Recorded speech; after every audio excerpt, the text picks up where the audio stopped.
I bet you didn't know just how complicated the U.S. Canada tariff standoff really is. Welcome back to Universal Insight. Please subscribe to my channel and press the bell icon for more. Picture this: a tense border, headlines spinning out of control, and two of the world's closest allies suddenly at odds. I'm breaking down what's happening in the U.S. Canada tariff standoff as of late 2025. And trust me, it's not just about angry tweets and big numbers. Let's get into it. Okay, first, let's talk about that eye-popping headline. Canada slaps $22 billion in tariffs on U.S. goods. Trump furious. Sounds dramatic, right? But I need to clear something up right away. That $22 billion number you keep seeing, it's way more sizzle than steak. There's zero confirmation from credible news wires, no AP, no Reuters, nothing to actually back it up. So, what's actually happening? Here's the deal. In 2025, President Trump's administration threw down a huge trade gauntlet, imposing a 25% tariff on Canadian non-energy goods and 10% on energy imports. The official reasons? National security, border control, and yeah, even drug trafficking. Canada wasn't about to just sit there. They fired back with their own tariffs, matching the US dollar for dollar on a bunch of goods. Think steel, aluminum, and some everyday products.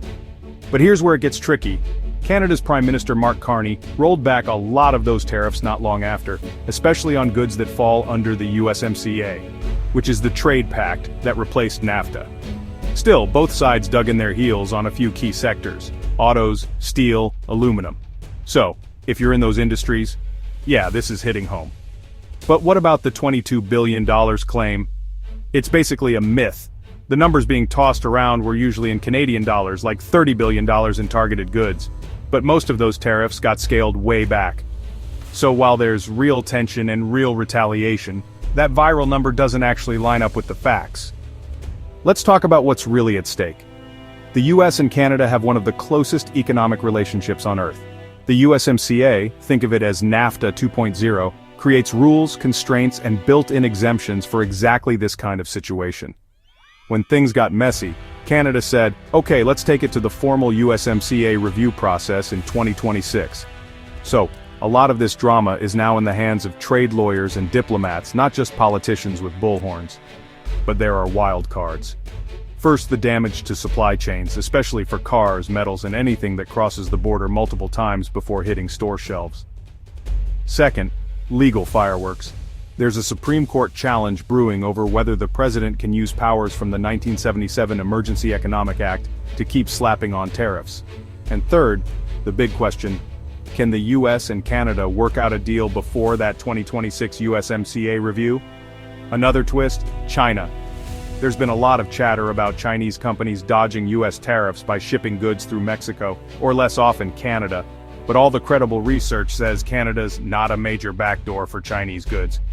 In fact, Canada slapped its own 100% tariffs on Chinese electric vehicles, and 25% on Chinese steel and aluminum, trying to stay in alignment with US policy. So what should you watch next? If you're a business owner or worker in steel, aluminum, or autos, you're still on the front lines. If you're a consumer, keep an eye on prices and product shortages. And for everyone else, don't buy into those viral numbers or wild headlines without double-checking the facts. I'll keep tracking the real data, who's bluffing, and what it all means for your wallet. Hit subscribe and drop a comment if you want a deep dive into the economic damage or job numbers next. Until then, don't let the headlines scare you. Let the facts guide you. See you next time. Gap-2.33s. Headline: The USMCA Review, a looming trade showdown in 2026. As we move closer to the USMCA review in 2026, the stakes couldn't be higher. The formal review process is not just a bureaucratic box-ticking exercise, it's a high-stakes negotiation that will determine the future of North American trade. Think of it as a massive chess game where each move has ripple effects across industries and borders. The United States, Canada, and Mexico will be putting all their cards on the table, and the outcomes could reshape everything from tariffs to trade policies. Let's break it down point by point. First, the legal battles. The big one to watch is the Supreme Court challenge over the president's use of the 1977 Emergency Economic Act. This act has been the backbone of many of the tariffs imposed in recent years. If the Supreme Court rules against the administration, it could strip away a key tool used to enforce these tariffs. This would not only impact the current trade war with China, but could also set a precedent for future administrations. Next, let's talk supply chains. The US and Canada are deeply intertwined when it comes to manufacturing. Take the automotive industry for example. A single car part might cross the border multiple times before it's installed in your vehicle. Disruptions in these supply chains can lead to delays, increased costs, and even shortages. This is already being felt on the ground, with some companies reporting months-long delays and skyrocketing prices for raw materials. Businesses are scrambling to find alternative suppliers, but it's not an easy switch. The complexity of these supply chains means that even small changes can have big impacts. And then there's the China-Mexico-Canada trade route issue. While Canada has been diligent in aligning its trade policies with the US, Mexico has become a focal point for Chinese goods entering North America. Chinese companies have been increasingly using Mexican ports to bypass US tariffs. This has led to a surge in imports from Mexico, raising questions about the integrity of the trade agreement. US Customs and Border Protection has ramped up inspections at the border, but it's a game of cat and mouse. As one loophole closes, another seems to open. So where does this leave us? The next few years will be pivotal. The USMCA review will either reinforce the current trade framework or lead to significant changes.